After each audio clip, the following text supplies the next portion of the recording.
Hey guys, this is Carla, and this time I'm here with a review for episode 12 of season 3 of Marvel's Agents of S.H.I.E.L.D. This episode is titled The Inside Man. And first of all, I'm gonna say sorry if I have to stop halfway through the review just to cough. I have a bit of a cough today, so I'm sorry if that gets annoying. I will try to hold it in as much as I can, but sometimes when I talk a lot, like I do with these reviews, then it kind of gets hard and I have to cough eventually, but I'm sorry, I will try to keep it at bay as much as I can. As far as the episode goes, I it's kind of an indication of how paranoid this show has made me, that as soon as the recap started at the beginning of the episode, the previously on Marvel's Agents of S.H.I.E.L.D. Bit started, the first thing they show is Lincoln and Daisy's scene about Lincoln, deciding to stay with S.H.I.E.L.D. And I knew that the episode was titled The Inside Man, and I'm just sitting there like, frick, it's going to turn out to be that Lincoln is the traitor, right? Isn't it? Isn't it, S.H.I.E.L.D.? Because this show clearly lives to, torture me about these things. So I'm so paranoid that the first thought that crossed my mind was that. And it's funny because up until the previous episode, when the scene actually happened, and I didn't know the name of the next episode, I thought, damn, they're gonna kill Lincoln off, right? And I think I said that in my previous review. And it's gotten to a point where I'm just like, every character that I like in this show, it's something horrible is going to happen to them, or they're going to turn out to be evil. And I can't trust anyone anymore. This is what S.H.I.E.L.D. has made of me, you know what I mean? And I just thought it was really funny, and I'm really glad that Lincoln didn't turn out to be the inside man, by the way. There was really no inside man. I mean, Talbot, sure, but he was being forced into it, so I feel kind of cheated a little bit. I was expecting somebody to actually be evil, but at the same time, I'm also happy that, Talbot isn't evil, because I like Talbot. Not necessarily the character, but I love the actor, because in my head, whenever I see him on screen, I don't see Talbot, I see Flying Man from Heroes, and I think he's always going to be Flying Man in my head, so I didn't want him to turn evil, so I'm kind of glad, but at the same time, I also kind of feel cheated that nobody actually was evil, except Malik. But overall, I actually really enjoyed this episode. I thought it was really funny, but funny, not in the funny, silly way that I hate. Not in the funny, oh, things aren't serious anymore thing that I hate, but funny in the, little lines here and there that made me laugh a lot. I really loved how Talbot was, suspicious of everyone, because, one, it actually, I can totally, identify with that, as I already said, because I'm paranoid about everyone in this show. And second, because it's such a military, kind of Republican thing to be. And with the way the whole election thing is going in the United States, it actually kind of resonates. The fact that nobody trusts, the government, or, the conservative sides don't trust anyone anymore. No one.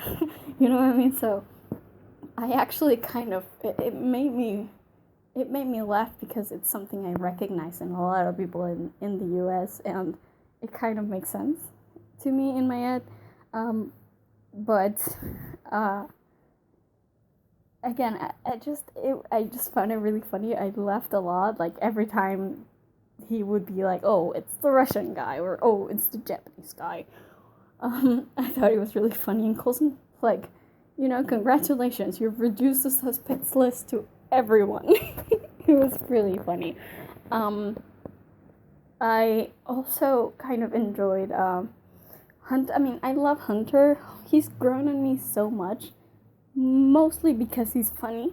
But again, not funny in a, oh my god, just you're ruining the seriousness of it, but just funny in general. So I like him a lot, and I love the continuity point of him, still being very cautious about Creel, because Creel killed two of his friends, which, by the way, only just reminds me of the giant loss that is, not having Lucy Lawless anymore on the show because she's awesome. I would like to see her come back. Come on, it's a Marvel show. She can come back somehow. I'm sure of it. But I really enjoyed that kind of continuity nod. Not that yes, we haven't forgotten, how he got into the team, and why he got into the team, and why he's so adamant about, taking down bad guys. So I really enjoyed that, and I really enjoyed that he was like, look, they have guns. Why does nobody listen to me? Because yeah, it's true. Nobody actually listens to him, and sometimes he makes a good point. So, I think he deserves to have that one quip. One thing I thought was kind of meh was the fact that here you have a reunion of the presidents and, leaders of every major world power. And they're all just, there in a house with very limited protection, by the way. It was just too easy. It was too easy. That part I didn't like. And that's, moments like those is when you actually see, it's a TV show and it doesn't have the budget that a movie would have, for example. So it's in those moments that you kind of see it. So I didn't like that aspect. I think it was too easy. I did like the little gizmo that Fitz invented to, reproduce people's handprints. I thought that was kind of cute. If only it were that easy, right? But hey, this is science fiction, so go with it, Another thing I didn't like is, Malik. Malik has always seemed so smart to me. And I like the way he goes about things usually. But at the same time, this time around, while his whole, pretending that Coulson is the bad guy by just using the same arguments that Coulson would use against him, I thought that part was cool. But at the same time, it's like, okay, if you didn't, if you're blackmailing Talbot with his son, whom you captured and are holding hostage, but you don't plan on giving the kid back to Talbot, then why the hell would you take the kid with you to Taiwan? Why was the kid there? That kind of ruined everything. It ruined everything for Malik because it let Hunter actually, see the kid and realize that it was all a trap. So why would you even take the kid? It seemed so stupid to me. And it kind of disappointed me a little bit about Malik because I always thought he was so smart. And now he's not so smart anymore, I guess. I have to take him down a peg on the list. But I can live with it, I guess. It was just one of those things that had to happen because they couldn't actually leave the kid, unattended, I guess. That they couldn't leave the kid kidnapped. So, I guess they preferred to go the easy way this time around, but it was one of those parts of the episode that I didn't like as much. As far as the entire rescue operation and just the protection thing, I really loved Bobby's fight at the end with the batons and Hunter just covering her, which is basically what they do the entire time. Hunter covers her with a gun, and then Bobby does her awesome thing. And I thought it was a really great scene. I also thought it was a bit of a missed opportunity that we didn't really see May, hijack the truck. Because that would have been awesome as well. But yeah, that's about it. The main plot was okay because it was funny for the most part, but I don't know, I can't imagine that people would be so stupid as to give Russia all the Inhumans, okay? First off, you don't trust the Inhumans, and second off, you don't trust Russia either. Sure, they might offer, but a solution should be, in cooperation. You don't just hand over your problems to Russia, especially not if Russia wants your problems, so nothing against the Russians, it just seemed like a really stupid conclusion in part of the other governments. Speaking of which, why was the UK not there? I thought that was really weird. Why was Germany not there? They had, Australia, they had China, they had Japan, they had Russia. Where were the others? I mean, it seemed like a really small reunion, like Congress, for the greatest world powers, and still, there was no Germany, no UK. What the hell was that? It's just lazy writing, come on. But yeah, I mean, that wasn't the best part of the episode. It did have its moments, but I thought it was funny and it was really entertaining. And it reminded me of old S.H.I.E.L.D. in a way. It's like at the beginning of the show, where they had like the Monster of the Week thing, and they had to like come up with all these really insane plans to get around and get information. So I like that aspect of it. I kind of really loved the Daisy and Lincoln bits, and I know that not a lot of people love Lincoln. I know that I'm very alone in my love of Lincoln, but I like the guy. Okay, I think he's a good guy. He's got his issues, sure. He's a bit of a hothead, okay, but I really like the way things are going with Daisy and him. I mean, initially it felt like it sort of came out of nowhere, the relationship, because they didn't develop it enough, but I think they did a good job of giving us a little bit more of their interaction in this episode, so I enjoyed that bit. I mean, they have good back and forth, and we get to see that it's not all just, Inhumans bond together and that's why we love each other. No, they have differences of opinion as well. And, I do find myself kind of agreeing with Lincoln more on this. Daisy has a point. The cure in the wrong hands, and this reminds me so much of the X-Men, by the way, but this cure that they found in the wrong hands could technically be used to take the choice away from the Inhumans. But you've got to admit that for some people, this transition might actually degrade their quality of life. If you have someone like, say, Lash, or, I don't know, just different types of powers. It's like with the X-Men. You have powers that are great and that are useful and that are amazing if you learn how to, control them and how to use them in your life. They could be really great. For other people, powers are a curse. And, it might cost them to be separate from society, or maybe even kill people or even die. So, people should have a choice. And okay, they have to find a way to give them that choice. I guess now that they have this vaccine or whatever, they have to find a way to give them that choice and to help them transition if they do choose to transition. But it's not as black and white as Daisy sometimes thinks it is, because it went so well with her. Like, it's like Reina used to tell her, it's like, things all go really well with you. She gets like an awesome power. She doesn't have any physical changes.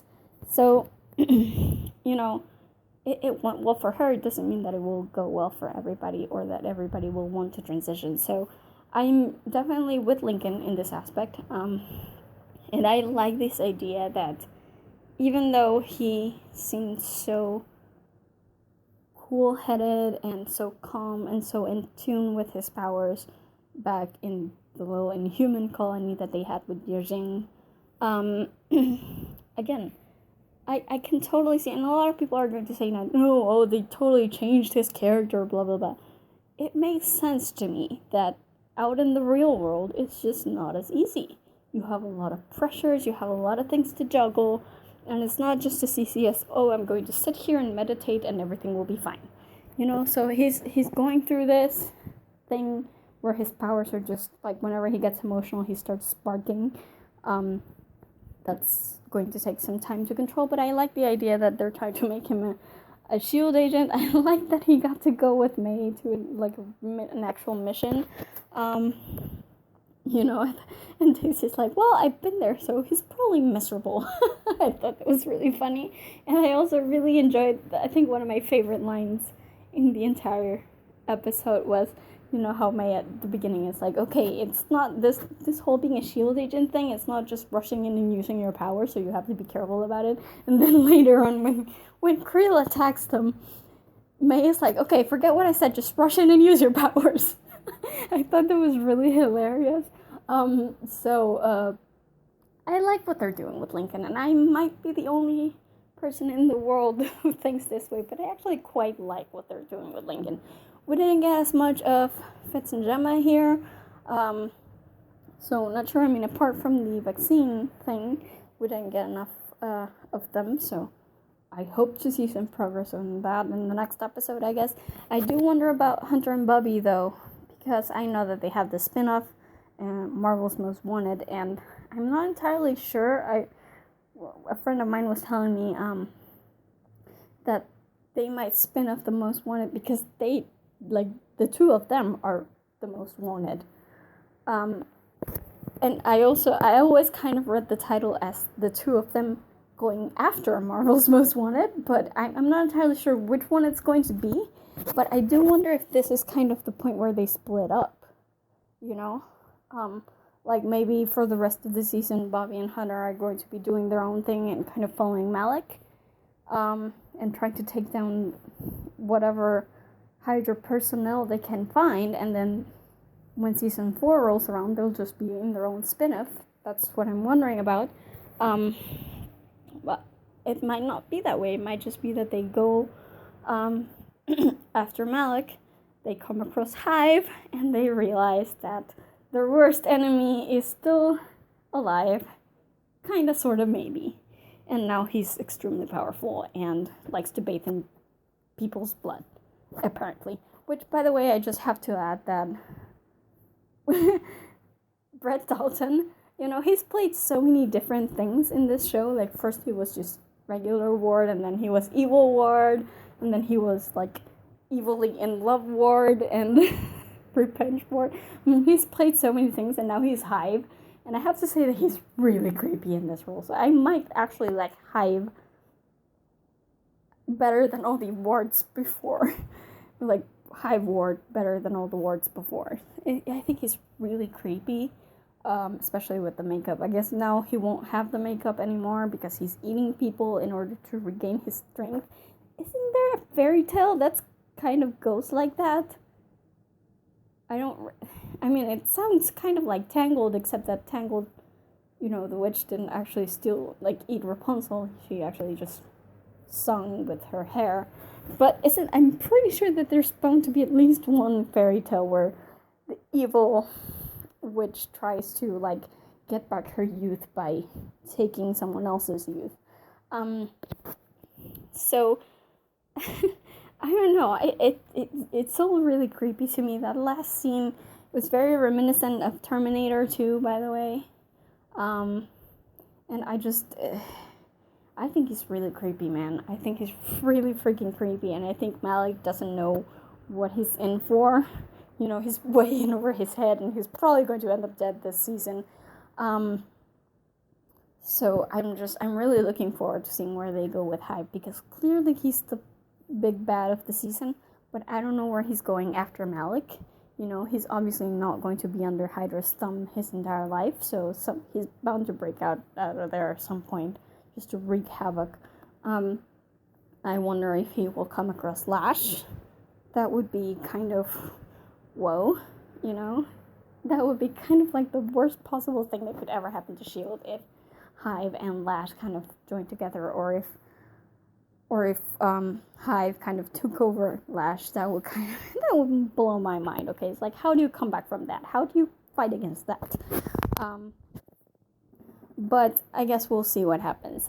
For the time being, I actually really like this episode. I found it really entertaining, really fun, in an old S.H.I.E.L.D. type of way, which I know a lot of people didn't like the old S.H.I.E.L.D., but I did, so I kind of enjoyed that.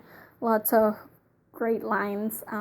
We got to see more of Lincoln and Daisy, which was great. And Talbot is back, and he's actually a good guy, which I'm, happy about. So I guess we'll see where we go from here, especially with Hunter and Bubby, who are now on their own following Malik. So yeah, that's it for my review today.